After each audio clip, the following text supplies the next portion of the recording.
नमस्कार। आज चूँकि अपने इस वर्ष का अंतिम दिन है और कल से अपने एक सीरीज शुरू की थी कि इस वर्ष में आपके अपने चैनल नमस्ते अध्यक्ष ने आपको क्या क्या दिया और क्या क्या कवर किया। इसी सीरीज का आज दूसरा एपिसोड। मैं किसी भी प्रकार का ज्ञान देने के मूड में नहीं हूँ, लेकिन फिर भी क्योंकि शेक्सपियर ने कभी कहा था कि यदि आप समय को पाँव मारोगे तो एक दिन समय आपके पाँव मार देगा। इसका अर्थ ये हुआ कि हमें आने वाले वर्ष में समय का ज़्यादा से ज़्यादा सदुपयोग करना है। खैर,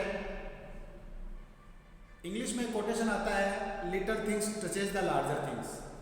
छोटी छोटी वो चीज़ें जो हमें बड़ा बनाती है, और इन्हीं छोटी छोटी चीज़ों को यदि मैं अपने चैनल के कवर किए गए बाइट से जोड़ूं तो ये है कि अपने चैनल को बहुत बड़ा रूप और बहुत बड़ी वैरायटी ये छोटी छोटी चीज़ें प्रदान करती है। साथियों, पिछले 2 महीने का लेखा जोखा हमने कल प्रस्तुत किया था। इससे लास्ट के 2 महीने का लेखा जोखा मैं आज आपके सामने प्रस्तुत करने जा रहा हूँ, लेकिन सानुग्रह निवेदन कर रहा हूँ कि हम लाइक करने में और कमेंट करने में बहुत ज़्यादा कंजूसी बरतते हैं। मैं आपको फिर से कह रहा हूँ, किसी भी सोशल मीडिया के लिए आपके कमेंट जो है उसका पुरस्कार होता है, तो थोड़ा सा मन बढ़ाएं और कमेंट बॉक्स में अपना कमेंट आपको चाहे अच्छा लगे चाहे बुरा लगे निश्चित रूप से आगे प्रेषित करें। 2 महीने पहले का जो कवरेज था नमस्ते अध्यक्ष का, वो तिरंगा यात्रा का था। आपको पता है, आपने मानवता सेवा संस्थान ट्रस्ट के बैनर तले 15 अगस्त को जो तिरंगा यात्रा निकाली गई थी, शहीदों के सम्मान में, शहीदों की शहादत को नमन करने के लिए, उनकी याद को बढ़ाने के लिए, जो अपने हुडील के शहीद से शुरू हुई कर्णपुरा, भगतपुरा, खूड़, शामिर, राजपुरा देकर के वो तिरंगा यात्रा आपके गांव बाडलवास में कालेर जी के शहीद स्मारक पर जाकर संपन्न हुई।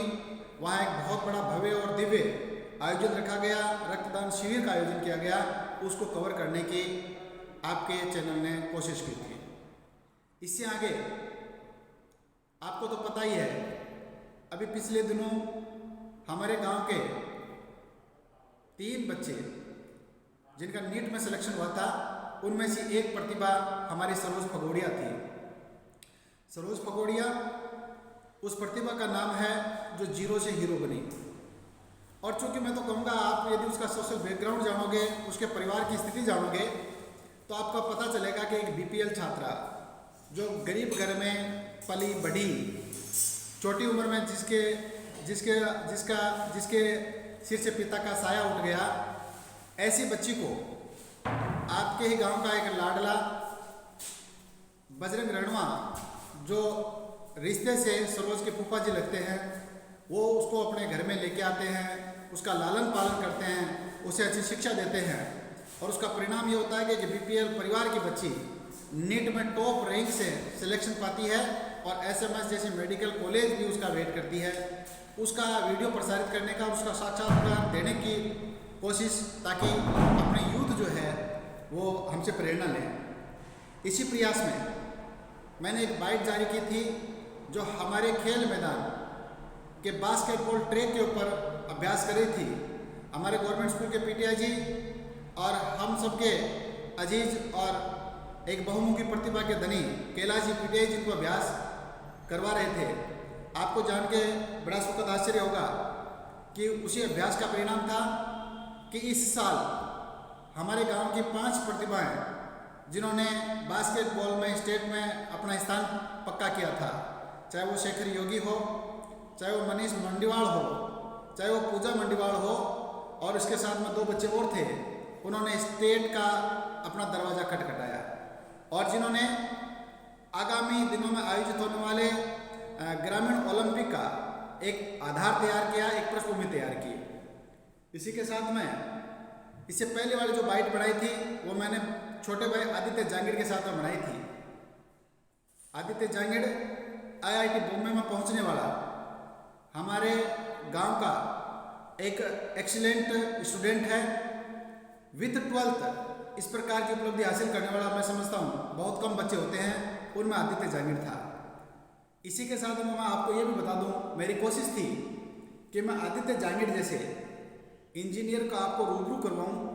तो अब आज मेरी तमन्ना होती है, अभी 2-4 दिन पहले हमने पढ़ा था कि जापान में एक DMV व्हीकल जारी हुआ है, ड्यूल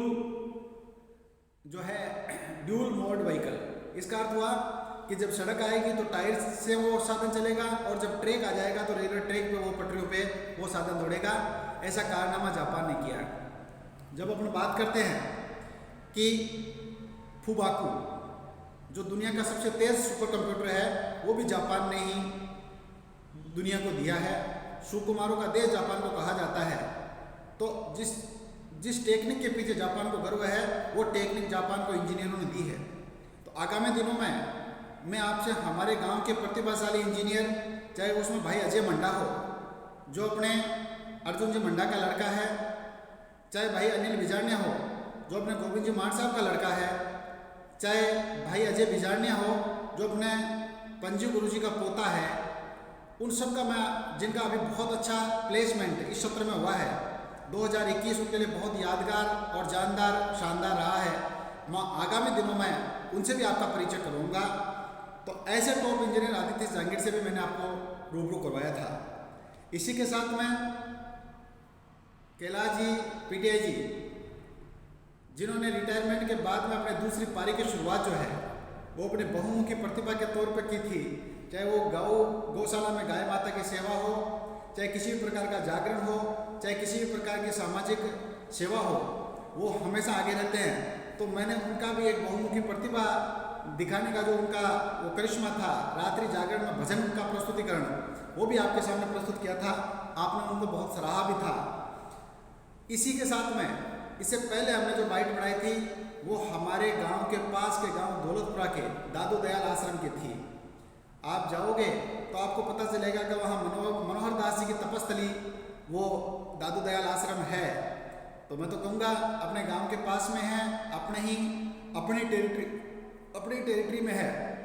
एक बार आप उस तपस्थली में जाएं और वहाँ जाने के बाद देखें कि किस प्रकार से मनोहर दास जी ने वहाँ तपस्या की थी, और आज वो पूरे राजस्थान भर में दादू दयाल जो पंथ है उसके सिरमौर बने हुए हैं। तो ये सारी जो चीज़ें थी वो मैंने आपके सामने प्रस्तुत करने की कोशिश की थी। मैं पुनः पिछले 2 महीनों का लेखा जोखा लेके आपके सामने प्रस्तुत होऊंगा कल। लेकिन इसके साथ मैं आपसे अपील भी करूंगा कि आप कमेंट जरूर करें, आपको अच्छा लगे या बुरा लगे, लाइक ज़रूर करें, सब्सक्राइब करें और इस चैनल के बारे में लोगों को बताएं। आगामी दिनों में आपको मैं आज बता दूं कि हमारे जो बाबा जी की जो बरसी है उसका लाइव टेलीकास्ट भी अपने चैनल पे किया जाएगा, इसलिए इसके बारे में भी लोगों को बताएं, उन्हें अवेयर करें। बहुत बहुत धन्यवाद और नव वर्ष के आपको बहुत बहुत आपके उज्जवल भविष्य की कामनाएं ये चैनल करता है। पिछला सत्र आपका अच्छा गया होगा, आने वाला सत्र आपके लिए दिन दूनी रात चौगुनी प्रगति लेके आएगा। ऐसी कामनाओं के साथ आपका पुनः बहुत बहुत आभार।